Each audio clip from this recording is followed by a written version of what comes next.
आरती म्हणावी, पण आरती म्हणायचं तरी कशाला?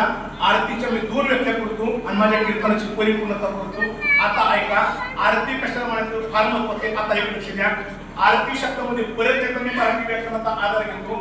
आरती शब्दामध्ये आ नावाचा उपसर्ग आणि रत नावाचा धातू. ऐका ऐका, आरती कोणाला म्हणावा? ऐका, आरतीमध्ये आ नावाचा उपसर्ग आणि रत नावाचा धातू. तर आ नावाचा उपसर्ग परत आता दुरुस्ती करतो.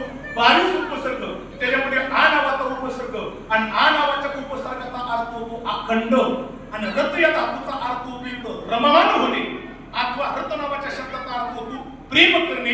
मग आरती कशाला म्हणावी? आता ऐका, आरती कशाला म्हणावी? आरतीची व्याख्या अशा प्रकारची करता येईल.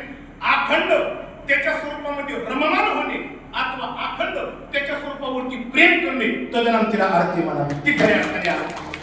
ती खऱ्या अर्थाने काय तर आरती आहे. मग आता महाराजांना विचारलं, महाराज आरतीची एवढी व्याख्या का? आणखी एक आरतीची व्याख्या करून जाईल.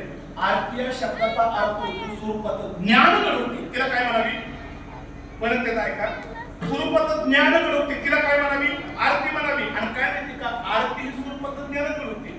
पण असं म्हटलं, पूर्वीच्या काळी देव किंवा संतांचं मंदिर असतं तर पूर्वी मंदिरामध्ये लाईट नसायची, अंधार असायचा.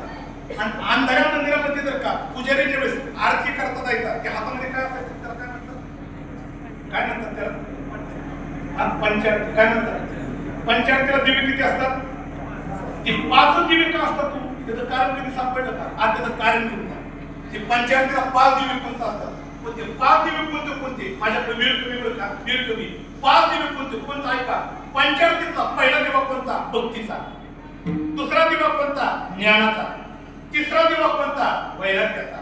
चौथा दिवा कोणता? अंतःकरणातील शुद्ध प्रेमाचा. आणि 5वा दिवा कोणता आहे? तर भगवंताच्या नामस्मरणाचा. अशी पंचारती असते. आणि अशी पंचारती मंदिरामध्ये लिहिली की परत एकदा ऐका, ती पंचारतीच्या प्रकाशावरती ज्याची आरती केली जाते त्याच्या स्वरूपात ती आरती काय होती? पंचारती दर्शन घडवते. पण ते दर्शन घडवत असताना जी पंचारती आतमध्ये ओवळायची कशी, त्याला मर्यादा आहे का?